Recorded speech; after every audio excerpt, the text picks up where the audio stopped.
Emma's arrival. Claire leaned against the kitchen counter, stirring a pot of simmering tomato sauce. The rich aroma filled the room, mingling with the warm, comforting sense of home. She glanced at the clock, its ticking a steady reminder of the minutes passing by. Emma would be arriving any moment. The anticipation had been building for weeks. Claire had meticulously prepared the house, making sure every corner was spotless and every detail perfect. Fresh flowers adorned the dining table, their vibrant colors adding a touch of elegance to the room. The familiar warmth of the kitchen, combined with the scent of homemade sauce, evoked memories of their childhood, and Claire hoped it would provide a sense of comfort to her sister. David entered the kitchen, his tie loosened and a weary smile on his face. He had just returned from a long day at the office, and the sight of Claire cooking brought an immediate sense of relief. He wrapped his arms around Claire's waist from behind, resting his chin on her shoulder.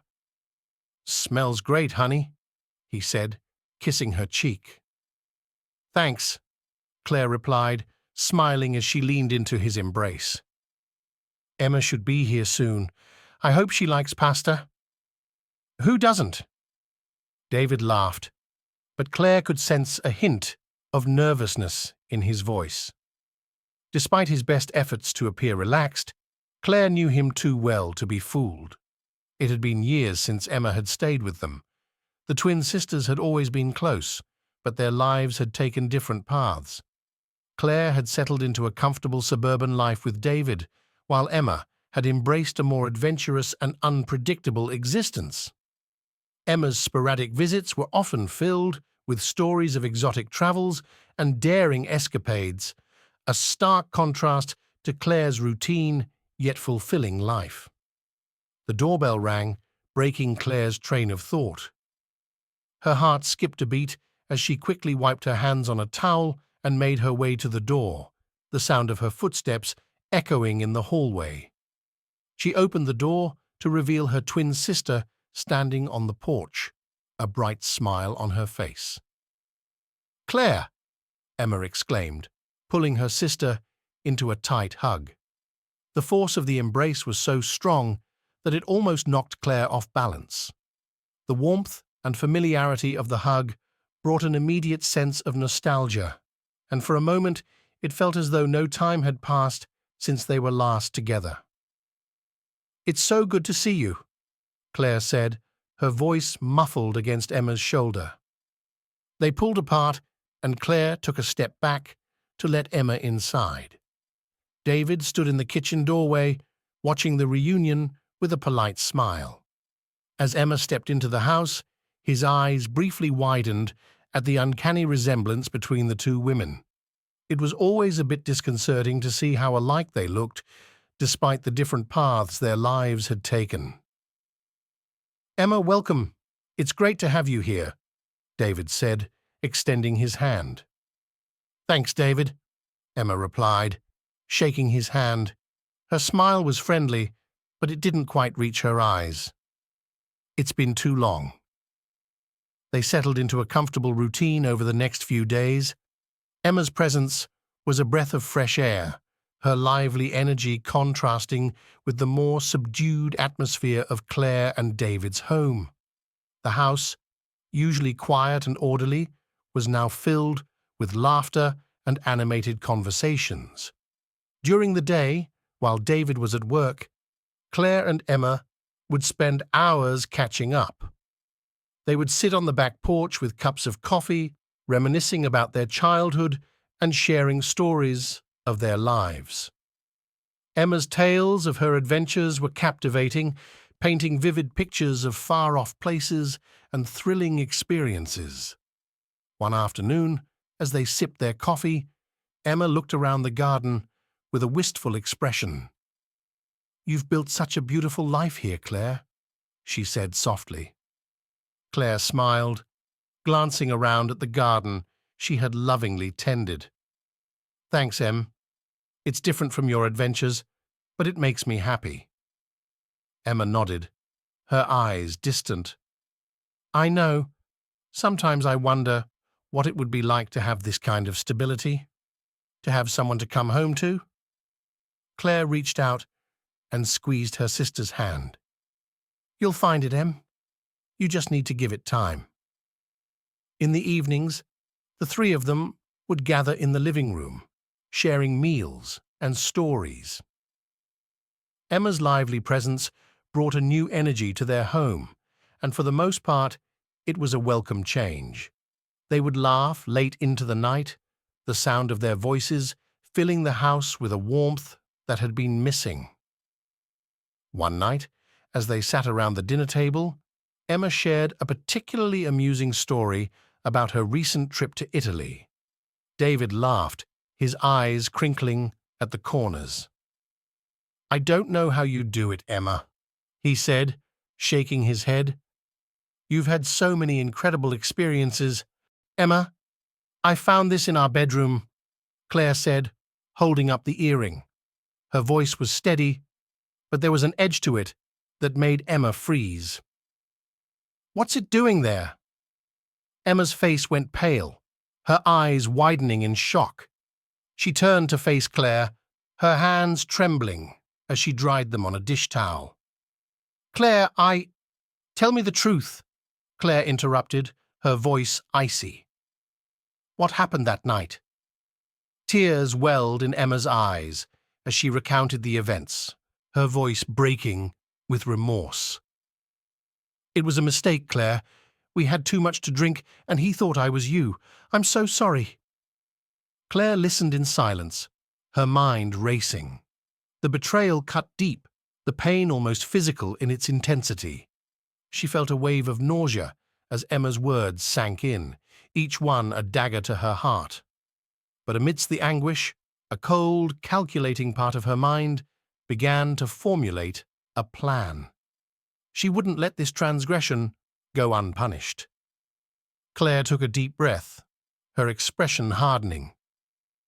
"I need to talk to David," she said, her voice devoid of emotion. She turned and left the kitchen, leaving Emma standing there, tears streaming down her face. David was in his office, buried in paperwork. He looked up as Claire entered, his eyes widening in surprise. "Claire, what's wrong?" She threw the earring onto his desk, the small piece of jewelry clinking loudly against the wood. "I found this in our bedroom," she said, her voice cold and accusing. "Emma told me everything." David's face went ashen, his eyes flicking to the earring, and then back to Claire. "Claire, I can explain," he stammered, rising to his feet.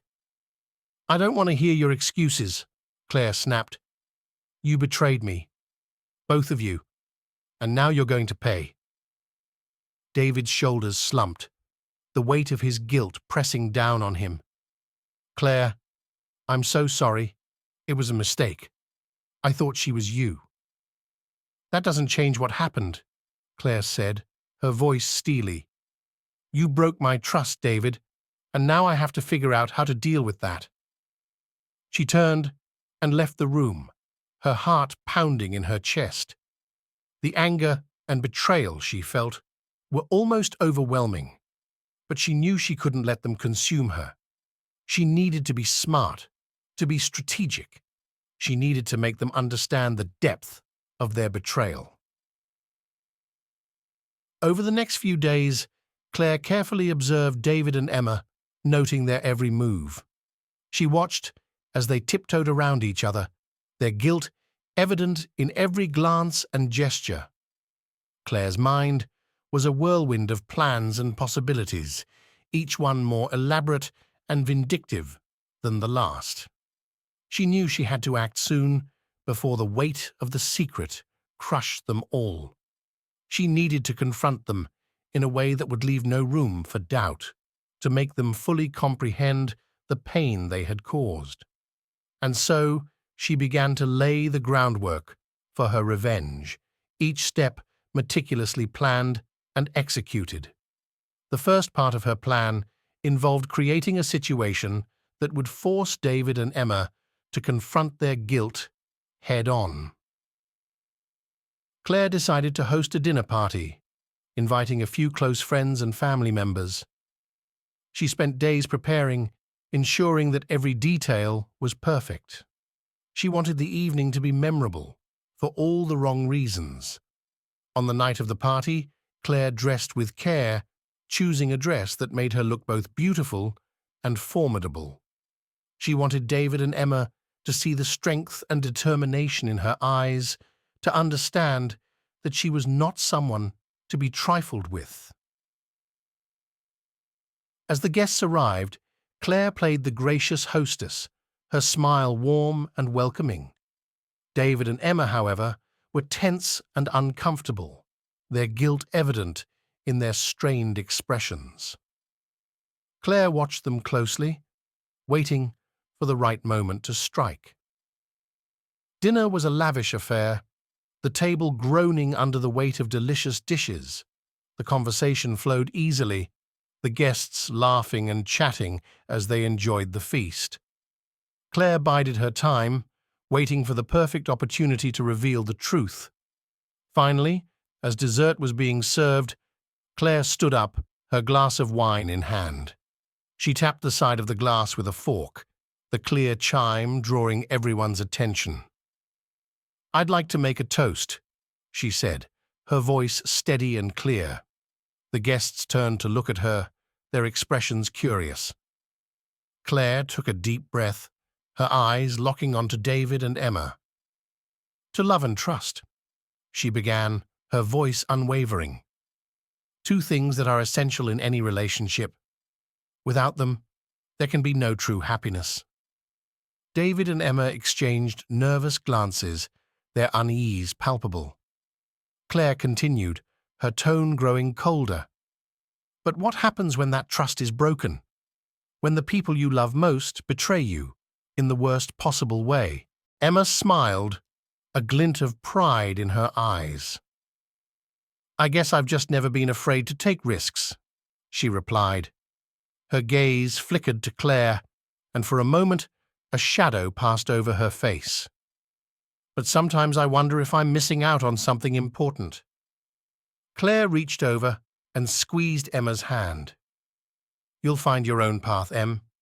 And in the meantime, you always have a place here with us." Emma's eyes softened, and she squeezed Claire's hand back. "Thanks, Claire. That means a lot to me." As the days turned into weeks, the dynamic in the house began to shift. Claire noticed subtle changes in David's behavior. He seemed more attentive, more engaged, but there was also a nervous energy about him that she couldn't quite place. He and Emma spent more time together, their conversations becoming more personal and intimate. One evening, after a particularly long day, Claire retired to bed early, leaving David and Emma in the living room. As she climbed the stairs, she glanced back and saw them sitting close together on the couch, their heads bent in deep conversation. A pang of unease shot through her, but she pushed it aside, convincing herself that she was being paranoid. In the quiet of her bedroom, Claire lay awake, her mind racing. She couldn't shake the feeling that something was wrong, but she didn't know how to address it without sounding irrational.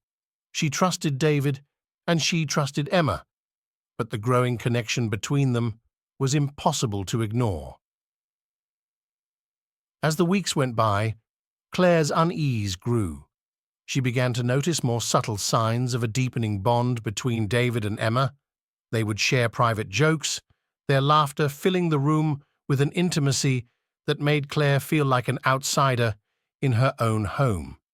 She tried to join in, but the sense of exclusion was palpable. One night, as Claire lay in bed, she heard soft laughter drifting up from the living room. She listened intently, straining to catch the words. The murmur of voices was too low to make out, but the tone was unmistakable. It was the sound of two people sharing a moment of closeness that went beyond friendship. Claire's heart raced as she debated whether to confront them. She didn't want to jump to conclusions, but the evidence was becoming harder to ignore.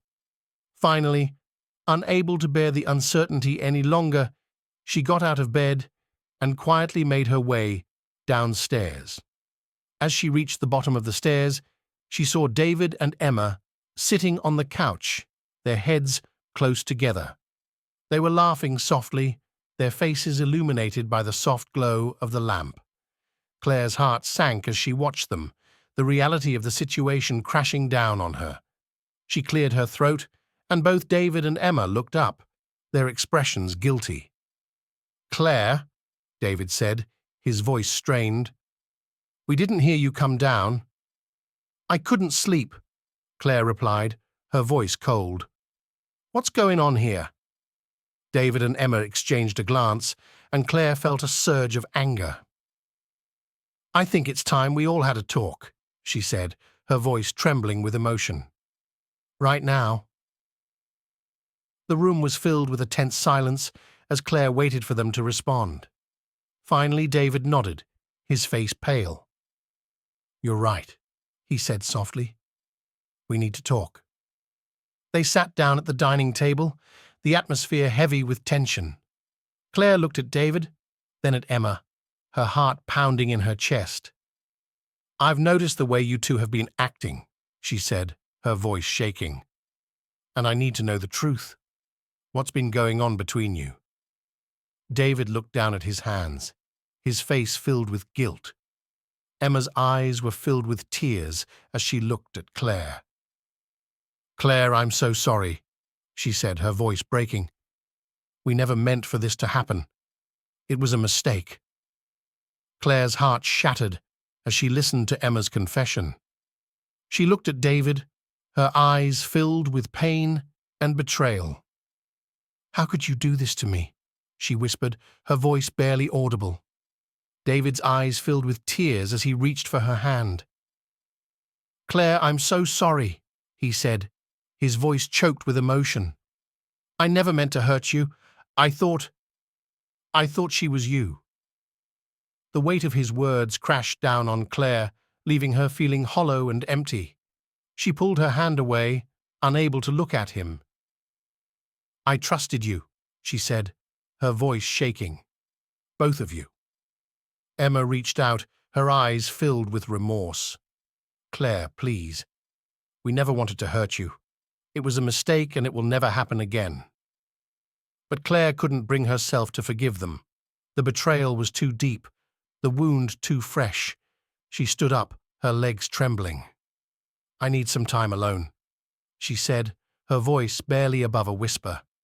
Without waiting for a response, she turned and walked out of the room, her heart heavy with grief. The final act of her plan required precision. Claire meticulously staged an evening eerily similar to the night of the mistake. She prepared the same meal, setting the table with the same dishes and lighting the same candles. She selected the same wine, ensuring everything was a perfect replica. As the evening progressed, she excused herself early, citing fatigue. "Don't stay up too late," she said, her voice a perfect echo of that fateful night. David watched her go, a sense of unease settling over him.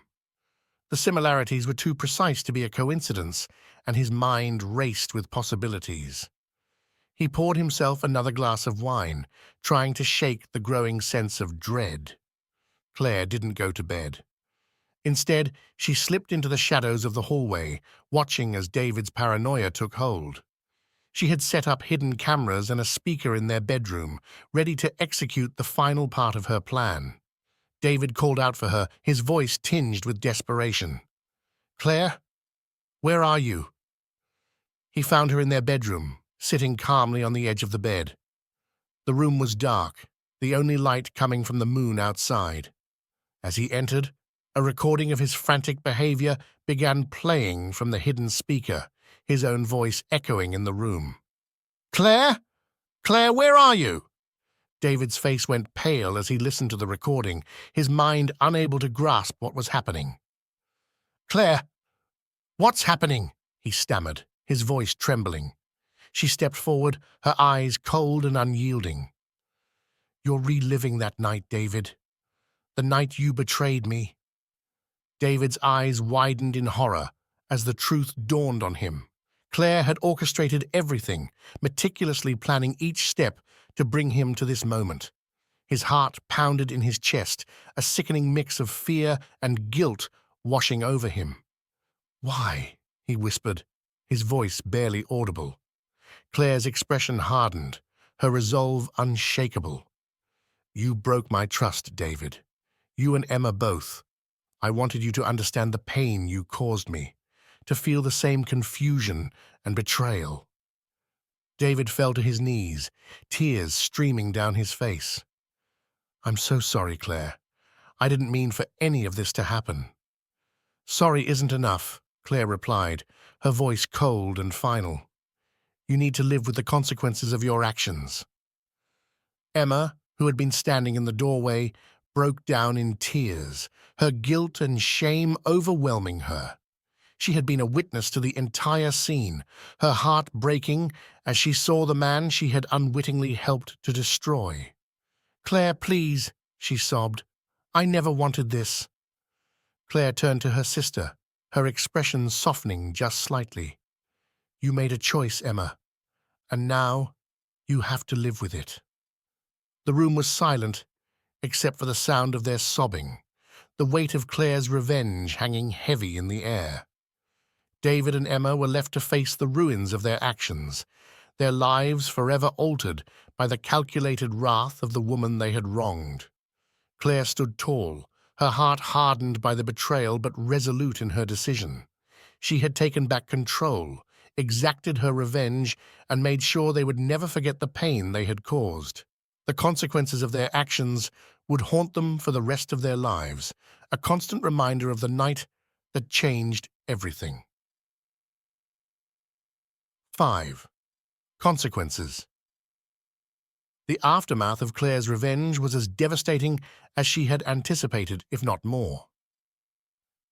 The morning after the confrontation, the house was enveloped in a heavy silence, a stark contrast to the chaos and confrontation of the night before. David, unable to cope with the mental torment and the psychological games Claire had played, made the decision to leave. His departure was silent and swift, marked only by the dull sound of the front door closing behind him. He didn't take much, just a suitcase hastily packed with essentials. As he left, his eyes were haunted, his shoulders slumped under the weight of his guilt and the realization of what he had lost. David wandered the streets for a while, aimlessly. The reality of his actions hit him harder with each step. The weight of his betrayal was unbearable, and Claire's meticulous revenge had shattered any remaining sense of normalcy in his life. He felt like a ghost, drifting through the remnants of what used to be his world. Emma's departure was no less sorrowful. She had been a vibrant presence in Claire's life, her twin sister, with whom she had shared countless memories and secrets. But the bond between them was now irreparably shattered. The betrayal had created a chasm too wide to bridge. Emma left a tear-stained note on the kitchen counter, apologizing once more and acknowledging that her presence would only serve as a painful reminder of what had transpired. Claire found the note after Emma had already gone, and as she read it, she felt a pang of loss that she couldn't ignore. Emma's note was brief, but filled with emotion. "Claire, I can't express how deeply sorry I am for what happened.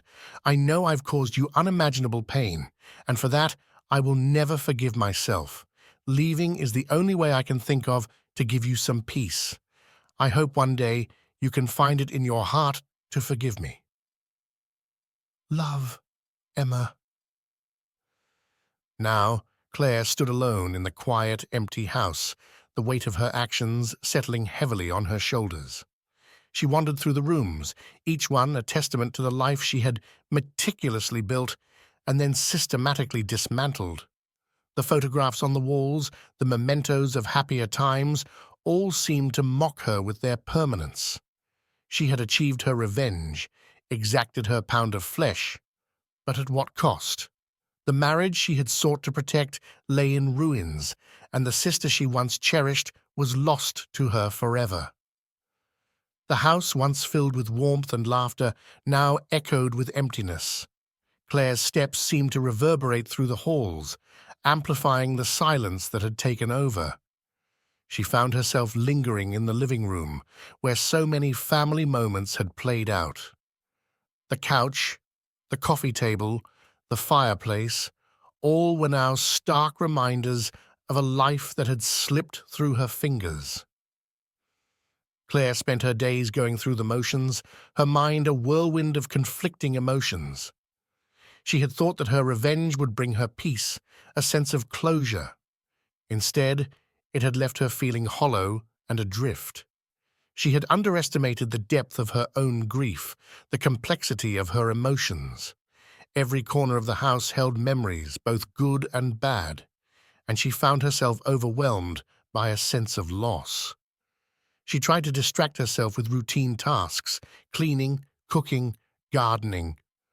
But nothing could fill the void left by David and Emma's absence. The sense of accomplishment she had hoped to feel from her revenge was absent, replaced by a gnawing emptiness that grew with each passing day. The satisfaction of seeing David and Emma suffer was fleeting, and in its wake was a deep, abiding sorrow. She began to question the true nature of betrayal and the price of vengeance. Was it worth it to destroy everything in the name of retribution? Claire had wanted David and Emma to understand the pain they had caused her, but in doing so, she had also inflicted that pain upon herself. The line between justice and cruelty had blurred, leaving her to navigate a landscape of regret and sorrow. Claire took to spending her evenings by the window, staring into the distance as the sun set, casting long shadows over the garden she had once tended with such care. The vibrant colors of the flowers seemed muted now, their beauty a stark contrast to the turmoil inside her. She would sit there for hours, her mind replaying the events that had led to this point, her heart heavy with the knowledge that some wounds could never be healed. The garden, once a source of pride and joy, now felt like a symbol of her loss. The flowers she had so lovingly cared for seemed to wilt under the weight of her grief. The vibrant blooms were a cruel reminder of the happiness that had once filled her life. One evening, as she sat by the window, a light rain began to fall, the droplets tapping softly against the glass. Claire's thoughts drifted to the future, to the life she would have to rebuild from the ashes of her old one. She knew it wouldn't be easy, that the road ahead was fraught with challenges, but she also knew that she couldn't remain trapped in the past, defined by the actions of those who had wronged her. She resolved to find a way forward, to seek a path that would allow her to heal. It would take time, and it would require a strength she wasn't sure she possessed. But as the rain continued to fall, washing away the remnants of the day, Claire felt a small glimmer of hope. It was a fragile thing, easily crushed, but it was enough to make her believe that perhaps one day she could find peace. The story concluded with Claire standing at the window, staring into the distance. The rain had stopped, leaving the world outside fresh and new. As she watched the first stars appear in the twilight sky, she took a deep breath, her heart heavy with the knowledge that some wounds could never be healed, but also with the faintest hope that, in time, she might find a way to move forward. She turned away from the window and faced the empty house, ready to begin the long, difficult process of rebuilding her life.